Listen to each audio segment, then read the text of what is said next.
Welcome to today's webinar on trauma readiness. We have with us today Ruth Brus. She is the Executive Director at the Center for College and Career Readiness, as well as the Vice President of Education Market Development at Meteor Education. Ruth, thank you for joining us today. Well, thank you. Very excited to be here today. As MJ shared, my name's Ruth Brus, and I work for both Meteor Education and the Center for College and Career Readiness, where I do a lot of research. It's exciting times and a lot of things are going on.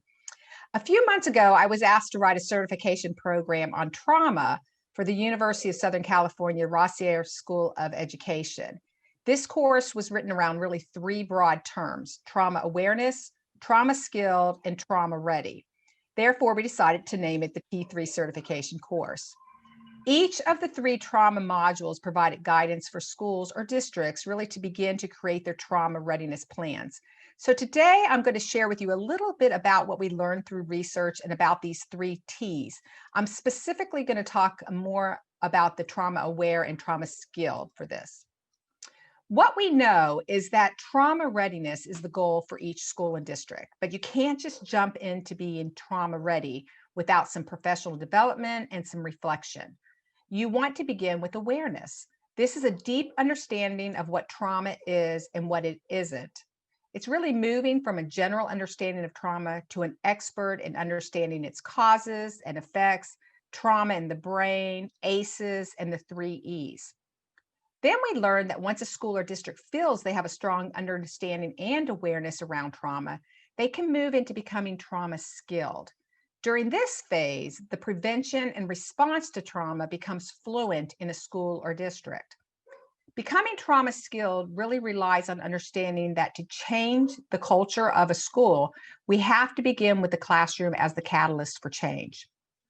A clear path from trauma awareness to trauma skilled is when a school or district becomes trauma ready. This is where the focus is on the day-to-day operations that create a culture for caring and the creation of a trauma-sensitive school or district. This is where we begin to operationalize our responses to trauma and our students. So what we've learned is that moving from awareness to skill to readiness builds on the following concepts: understanding those causes, effects, and indicators of trauma through both a professional and a personal lens, focusing on building relationships and fostering the capacity to trust, utilizing strategies such as mindfulness, self-regulation, and executive functioning to help develop coping skills, to build a culture of safety from the inside out through a pro-social classroom and its components, and to plan for trauma readiness to ensure student safety is paramount and your practices are seamless and timely. The power we found in this sequence is that it puts the decision-making into the hands of those who are on the front lines, our educators. It gives a framework through best practices, but it allows freedom for each campus to create a responsive and ready plan that will specifically meet the needs of their campus and district. So let's take a deeper dive into what an educator needs in order to begin to understand things as they become trauma aware, that first T. So what we know is that there is an urgency for students to become future ready now more than ever before. There's also a pressure for them to be ready to learn and achieve more than ever before. So even through the COVID epidemic, a major concern that immediately comes to the forefront was students' success and their safety. So in pictures and on social media, people love to envision the students at the top of this page, full of hope, smiling, ready to take on the world. However, the reality of the pictures in black and white may be closer to what many of our students live with. And the reason for this is that many of our students have those adverse childhood experiences, what we call ACEs. I want to share a little bit and take a deeper look at what are some ACEs. This is a compiled list from the National Child Traumatic Stress Network of types of possible traumatic events that affect our students as they come to school. Many of these you'll be familiar with: physical or sexual abuse, neglect, bullying, but some things you may not think about, such as witnessing police activity or having a close relative incarcerated, or witnessing or experiencing community violence, shootings, stabbings, things that are happening in their neighborhoods, living in chronically chaotic environments, in which housing and financial resources are not consistently available. However, looking at these traumatic events, we all know students who have really experienced some of these. They have these same types of trauma, but they seem to have different reactions. What we know is that all trauma is not created equal. Trauma can be defined as a real or perceived threat of danger that overwhelms a person's usual coping skills and impacts their normal functioning. So we often describe trauma as living in the body. How a child experiences, processes, and copes with trauma is connected to the responses of their own nervous system. So we have these 3 E's of trauma. We have the event, we have the experiences, and we have the effect. The event or circumstance can include the actual or extreme threat of physical or psychological harm, those natural disasters, the violence, the things that I just shared on the other slide. It can be severe, life-threatening neglect for a child. It can be anything that imperils healthy development. These events and circumstances may occur as a single occurrence or repeatedly over time. Events can be compounded by multiple experiences that also can affect a child's coping skills. Then we have the experience of these events. The experience of the event that we just talked about, or circumstance, really helps to determine whether it's going to be a traumatic event or not. Again, not all trauma is created equal. A particular event may be experienced as traumatic for one individual and not for another. For example, a child removed from an abusive home experiences this differently maybe than their sibling, or one refugee may experience fleeing their country differently from another refugee, or a child that's in a car accident may experience that event differently than another child. So how the individual labels, assigns meaning to, and is disrupted physically and psychologically by an event really helps to determine whether or not it is experienced as traumatic. And finally, the effect of the event is a critical component of trauma. These adverse effects may occur immediately or they may have a delayed onset. The duration of the effects can be short to long term. And in some situations, the individual may not even recognize the connection between the traumatic event and the effect for quite some time. Many schools and districts use this simple ACE survey to determine a student's experiences that might lead to trauma. If you look at each one of these, if a student or a parent, whoever's filling this out, were to answer yes to one of these, each yes equals one adverse childhood experience. So you have for example, on the left side, your parents or guardians were separated or divorced. You live with a household member who served time in jail. And you can see the list goes on and on. There's lots of things to add the points up for a child's ACEs. However, I also want you to notice the words at the top, at any point since you were born. And it's very interesting because a lot of people think, oh, the traumatic experience happened when they were young. That was so long ago. It can't affect them right now. Unfortunately, many of these ACEs can affect students their entire life, even beginning from the onset of birth. So what we know is that many of our students come to school with one or more adverse childhood experiences. And the effects of the ACEs score can affect students not just in the short term, but they can negatively impact them throughout their lives without intervention and support. This is one of the reasons that it is so key for our schools to ensure we are trauma aware, trauma skilled, and trauma ready. Look at this young man here. This is why it matters. His score is 4. Without intervention, he is 4.7 times as likely to use drugs and 7.4 times as likely to be an alcoholic when he grows up. And this is data from Child Trends. And from this slide, you can see in the United States, the percentage of students with 0 to 8 ACEs. You can see that 0 ACEs, we have about 55% of our students in the United States come to school with no ACEs, and that's awesome.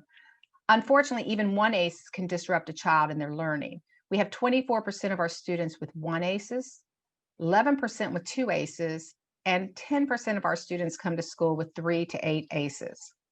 So think about that. In an average class of 28 students, 6 of those students would have 2 or more adverse childhood experiences, and 3 students would have ongoing weekly trauma.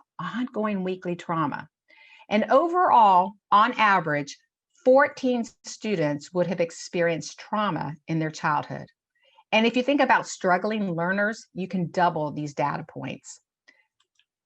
The ACE indicators can greatly influence the trajectory of a child, and students with 6 or more ACEs found that they died nearly 20 years earlier than those without ACEs. So you can see the ACEs and understanding them, we understand that the student is not prepared to learn. They have disrupted neurodevelopment, social, emotional, and cognitive development.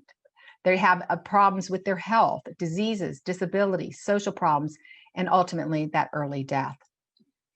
This is a longitudinal study that was conducted in Wayne County, Michigan.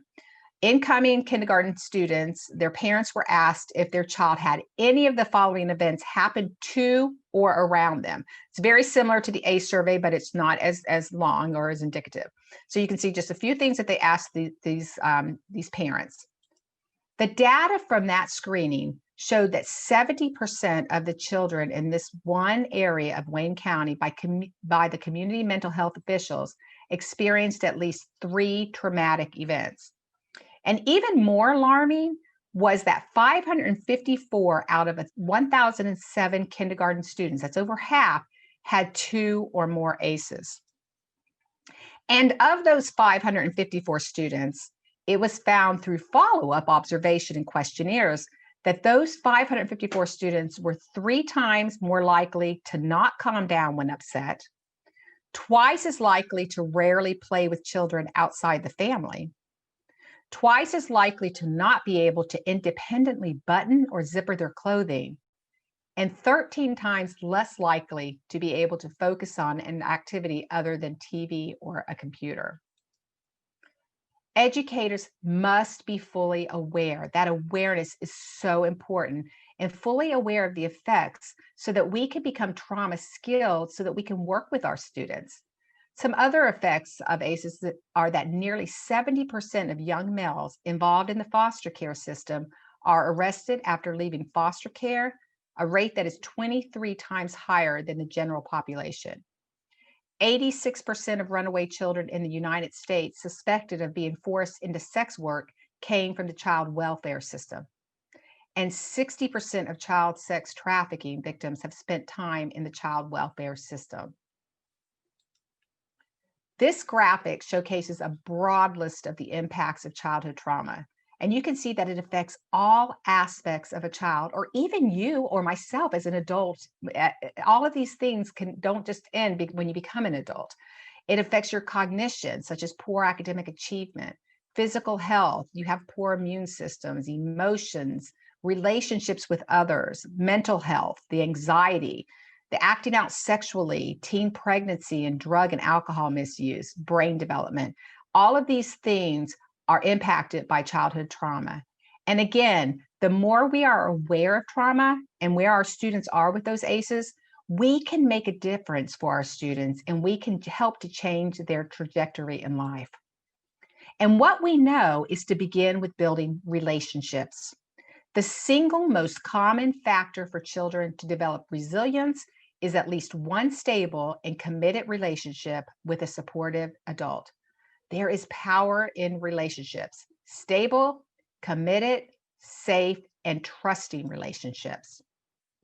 What we know is that a trusted adult can provide personalized responsiveness, scaffolding, protection that can buffer a child from developmental disruption, and they can help them with key capacities such as ability to plan, to monitor, and really to help a student to regulate their behavior, to respond adaptively to adversity, and to thrive.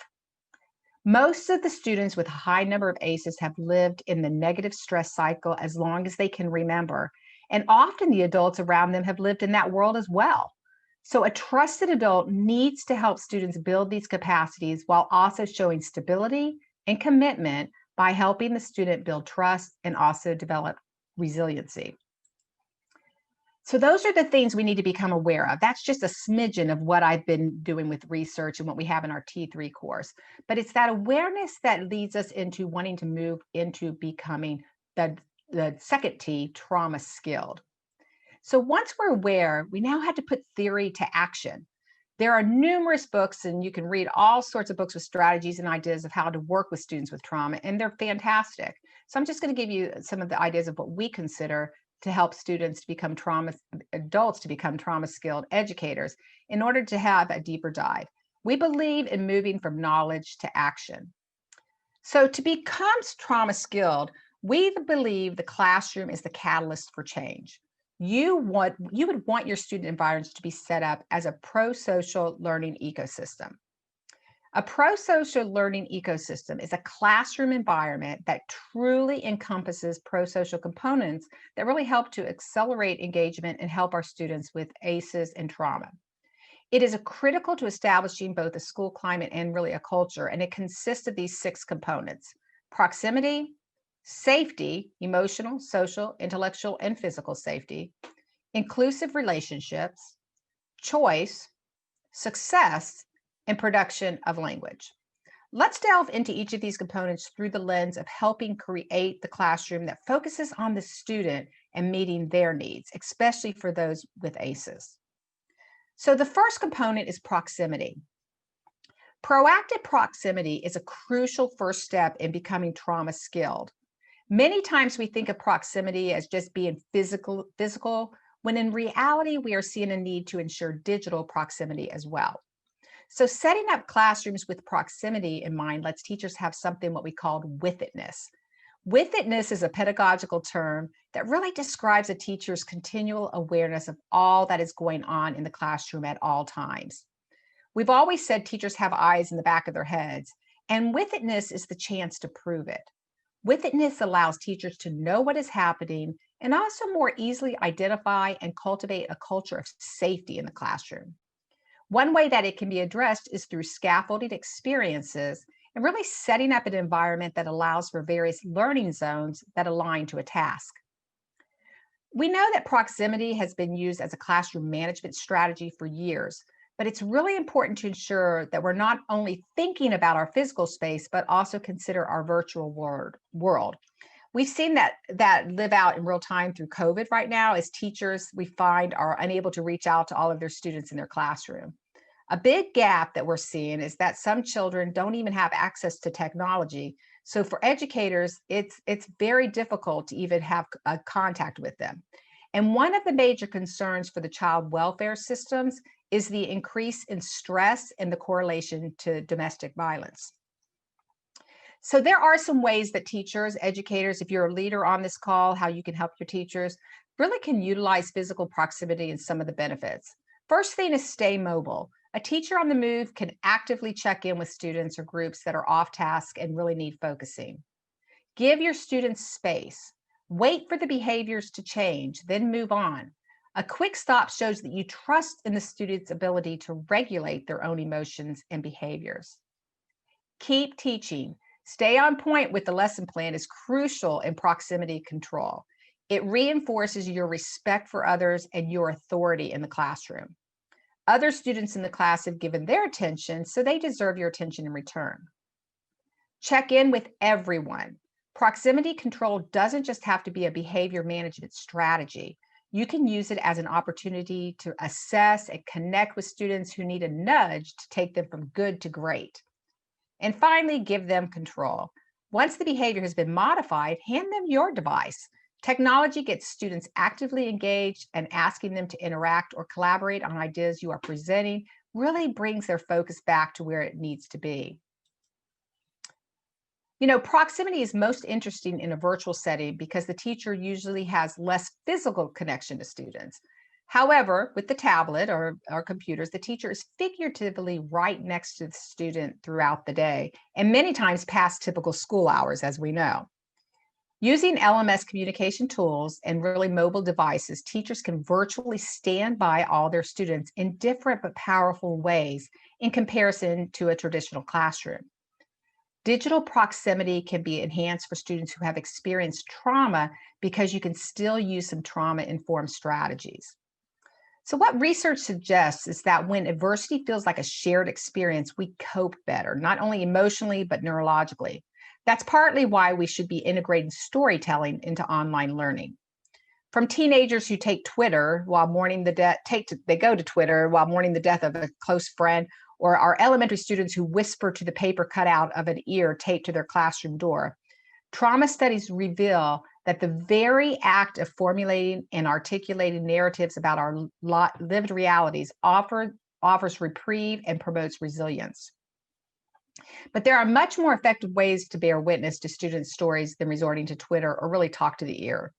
In your online community, talk about your care and concern for students and the context in which they find themselves. Educators need to establish themselves as a safe person to whom they can turn to for support.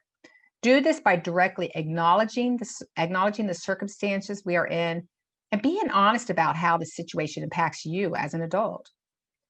Though it is always important to maintain appropriate boundaries with students, calibrated reciprocity is a key component of storytelling. Naming emotions such as "I'm feeling stressed and confused" can teach students by modeling that it's a healthy experience and that you can articulate and process emotions in a community, especially during these difficult times. And finally, countless trauma studies also suggest that establishing a sense of routine in the face of stress helps students maintain or regain feelings of control, ensuring that they know what to expect. Something as small as a schedule can really help give structure to a student's day in the time of upheaval that we're in right now. Include online learning rhythms into your routine, check in at the same time of the day, require reading assignments during a set period, and build into your schedule times for debriefing, sharing stories, or moments of mindfulness. Knowing what to expect really can help calm students and keep their concerns limited. The second component of a pro-social ecosystem for our trauma-induced students, unfortunately, is is about safety. And there are really 4 levels to consider, and each are equally important. Intellectual safety can be enhanced really by an increased sensitivity to feedback and reaction, especially for our students with trauma. You want to provide tasks that don't have one wrong or right answer, and allow your reluctant students to start small and share with you and then a trusted peer of their choice to help build confidence. You want to build into the classroom emotional safety. And emotional safety is a difficult area for students of trauma because reactions to trauma are not all created equal, as I just shared. So increased awareness can really help teachers be proactive to head off situations that could cause students to fall into that mode of trauma. Social safety can be a fragile thing for students, especially in upper elementary, middle, and high school. Scaffolding skills and modeling can really help ease a transition, as well as structuring tasks for individual accountability, as well as collaboration. And finally, physical safety. Physical safety is critical to student safety, but it's more than just hardening of schools. It's more about that, less about that punitive damage and such. Simply remind your students that responses to trauma aren't all the same. This is an example of a real-world secondary leadership academy outside of Dallas. This is an all-boys classroom comprised primarily of African American and Latino boys in a leadership academy setting, and it creates a variety of safe spaces for students of different needs. So one key experience for the students in this school is to present to the entire class by the end of the school year. They create a presentation, they share it out to the entire school. It's kind of standing up in front of the audience. And as many as you know, this can be very difficult for students, but even more difficult with students of trauma. Therefore, the school created what they called their classroom environment that was really safe, both physically, emotionally, and also intellectually. So students began working on their presentation on a quiet area where there were no distractions and where they could work independently without judgment. And then they can move into a one-to-one area where they can share their presentations and get individual feedback that's not so overwhelming. Most often this feedback is even provided by just another student, not even a teacher. They can then move to small groups to share their presentation. These small groups shouldn't be more than 2, 3, or 4 students where they can sit and they're not standing at this point and read or share their presentations. Then they move to the small group presentation area. Now in this area, the students presented their topic for practice, and we really encourage that this group is usually no more than 6. Then when the student is ready, they move to the big presentation area. And this is the climax for the students, where they present to the entire classroom of students and educators at the school what they've been working on. I want you to notice how safe this classroom is for these young boys. They can go back and forth within the various zones until they feel comfortable. And this really provides them time to perfect their presentations and to feel valued for learning along the way. The third component of a pro-social ecosystem is inclusive relationships. Students with trauma may respond in negative ways when overwhelmed in a group. Consider some modifications if needed along the way. And if you're a leader here, you might want to share these with your teachers. Inclusive relationships are an important component of creating a community in the classroom and building trust. Some things you might want to consider are students who have experienced trauma may need quite a bit of scaffolding to trust others. And if you've noticed, scaffolding is coming up a lot in this presentation. You might want to consider starting in pairs and moving to groups, just like I just shared. But this is key, don't allow students to escape building these relationships. Oftentimes, if a student says, I don't want to work with that group, I just want to do it on my own, we give up as teachers and say, that's fine. But we want them to feel that, okay, this is not something that you have a choice in, that you're not going to do, but we'll do it on your time, and we'll make sure that you feel comfortable with it. Team norms will be essential to ensuring that all students have a common language around what behavior is expected. However, remember that this is a great way to also help integrate restorative justice instead of just punitive punishment. Ensure the team is critical to the process and discourage alienation, whether self-induced or not. And finally, for those inclusive relationships, team roles are important to group functioning. However, you may want to begin with some intentional grouping and low-risk tasks for students so that they feel comfortable sharing. Again, going back to the school that I just shared with you. The fourth component is choice. So I ask you, have you ever given students a choice and they give you the deer in the headlights look, or asked what they wanted to do and you were given a blank stare and an I don't know? Well, what we know is that many students who have experienced abuse will fight, flight, or freeze when asked because they are not used to what they choose being okay. So when educators provide voice and choice in a classroom, again, scaffolding and some careful guiding at the beginning of the exercise will need to be implemented. Think about journaling. Maybe one of the questions is, what are some answers to blank that you'd like to know? This gives students some choice and a platform to find out that their voice matters. Another way to provide choice in your classroom is through product, process, and content choices. Content is what the students need to learn, and you can allow them to choose content options that appeal to their learning style or ability level, such as videos, tutorials, podcasts. Process is how students learn the content. So you might allow them to choose to work in small groups or provide them tiered activities. I know many teachers that incorporate opportunities for individual and small group work into all of their activities. And finally, the product is how students will demonstrate what they have learned. There are a variety of choices for students through discussions or even a multimedia presentation, blogging, or even journals. All three things provide opportunities for you as a teacher, educator, or leader to not only differentiate instruction, but provide students a voice and a choice in the best way to showcase their learning.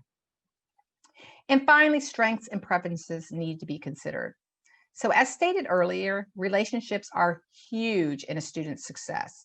If you've used the other pro-social components that I've talked about and have built trusting relationships, you're able to help students find their personal strengths and preferences.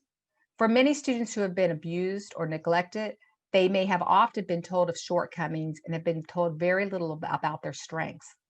It is also a rare occurrence that their preferences have ever been taken into account. Again, ensure that you provide specific feedback to help students recognize their strengths and preferences, as well as specific ways that it benefits the classroom community. Component 5 is success. Productive struggle builds resilience and leads students to greater learning and success. The issue is how to engage students where they are able to hunker down during the part that gets challenging. So some things to consider here is students with trauma, again, may automatically go into fight, flight, or freeze when a task gets difficult. So consider breaking down the task into chunkable amounts that gives that student the support they need and the feedback along the way. Trust, again, is a big factor in developing that resilience needed to have success and stay the course through productive struggle. Consider nonverbal cues such as color coding system for students to let them know if they need help without interrupting the class. Focus on feedback that is constructive. Daily check-ins or more are really critical as students approach big tasks. And rethink work required to be done at home. Many students with chronic trauma are already excellent at reading people and solving problems, but may have another job once they are at home. It's important for students to be checked in on by adults, but it's also important to help them to learn how to check in on themselves in order to be successful. These daily check-ins are a lot from the zones of regulation, and there are 4 zones that a student can really focus in on. The blue zone is when your body is running slow, such as when you are tired, sick, sad, or bored. The green zone is just like a green light. You are good to go. Your body may feel happy, you're calm, and you're focused. The yellow zone describes when you start to lose control, such as when you're frustrated, anxious, worried, silly, or surprised. And you have to use caution when you are in the red zone, because this zone is for extreme emotions such as anger, terror, and aggression. When you are in this zone, you are out of control, have trouble making good decisions, and we really want to help our students to stop. There's a new tool for schools. I absolutely love this tool. I promote it all the time. And I've met the creators of it. They are clinical clinicians, and they're just amazing. They really understand students in the zones of regulation. And this helps students to get into the zone by learning how to regulate their own behaviors. And it's called Rhythm. And this tool begins with a simple 5-question assessment that students take. And here's a couple of the questions. You can see, what's it like in your head today? How does your body feel today? How do you feel today? And they answer with emojis. And based on the output of their emojis, they get a personalized activity to complete. It could be a calming or mindfulness activity, a focus activity, a movement activity, such as here you see this stretching or yoga pose. It could be a visualization or even a gratitude activity. All these activities, which I love, are aligned to the CASTLE skills about relationship, responsible decision-making, self-awareness, self-management, or even that social awareness. The cool thing is that educators also get this information for each of their students, and this will allow you to know precisely how to respond to instruction, to the environment, and to the lesson for that child. Remember, students can't be truly engaged if they're dealing with other issues, those ACEs. So helping them to really help them to self-regulate can help them keep focused on learning and the experiences and tasks that they are completing in the classroom. And finally, the 6th component of a pro-social class ecosystem is production of language. Words have power. Most relationships suffer because of lack of communication. Students need to be able to produce language that helps them not only do well in school, but also in life. Pro-social classrooms reflect the leading research on literacy. We know that literacy rests on the production of language, not simply the input of language. Reading or listening is not enough. We know that authentic literacy includes the ability for students to produce language and utilize vocabulary with their peers through collaborative tasks and productive student conversations. And we know that academic discourse through speech and writing is the definition of literacy. Literacy is what you can hear and see in a classroom. You can only see visible learning through what a student writes, produces, or speaks. Therefore, it's important for educators really to surround students with authentic vocabulary and structures to help them produce language that is purposeful. Think about how the experts help students with trauma. It is through therapy and talking. Without words, students are at an extreme disadvantage. So I've spent the majority of our time today focusing on trauma awareness and trauma skill, those first 2 T's. I want to just spend a little bit, and I want you to walk away here with a little bit of an understanding of the 3rd T, which is that trauma readiness. Really, trauma readiness encompasses all the things you need to consider in your trauma readiness plan in order for your school or district to be a safe place for students. So when I created the course, the T3 certification course, we focused on these items. You may want to do the same, focus on these as well as you begin to create your own trauma readiness plan. So we began by thinking about moving from that trauma skill classroom, that pro-social classroom I just spoke to you about, to trauma ready campus. We know that the classroom is a catalyst for action, but to create sustainable change really requires thought leaders to begin sharing his or her vision for the campus with a clear action plan. There needs to be a focus on school leaders really mobilizing change by creating a vision and identifying stakeholders and processes that address being trauma ready. Then you have to think about the safety at school, really creating trauma sensitive schools. We know that strategic support helps campuses and districts move beyond the now and towards a systemic response that will help shape the future of students and staff. Your school or district needs to identify steps to create the trauma sensitive school, including thinking about data collection, training, and really expanding your community partnerships. You want to think about creating a culture of caring. That is scaling to a school-wide culture of caring to reinforce trauma readiness. And it can be very difficult, and it can be difficult to do without practical planning, assessment, and really conversations. Your school or district needs to provide talking points as well as important considerations to help build collective action that is consistent. You need to think about policy, procedure, and proaction. Policy and procedures are the backbone to ensure that best practices are in place and utilized uniformly and fluently. Designing a clear, concise, and impactful message to staff, students, and stakeholders about the procedures, as well as the systems to ensure specific actions that will be taken, need to be considered. As you become trauma ready, you have to think about leading trauma-sensitive schools. So for a school to be trauma ready, it's dependent upon the leader of his or her school skill set. The school or district leader needs to focus on the processes that must be created and implemented, as well as the message they need to create for the staff. And finally, trauma can lead to crisis. It can lead to those school shooters. There's a lot of different things that need to be considered. If we can nip it at the bud and we can really build our classrooms up where students feel safe and successful, we won't have to talk about those again. But unfortunately, in some cases, we hear a lot about that. So it's important that we have strategic leadership managing during a crisis. Every plan can look great on paper, but the systems, structures, and actions that are seamlessly acted upon can mean the difference in life and death in some situations. Schools and districts need to take a hard look at how the policies, procedures, and best practices are practically implemented and where they become automatic and consistent. So this has been a snapshot of the three components of trauma: trauma awareness, trauma skilled, and trauma readiness.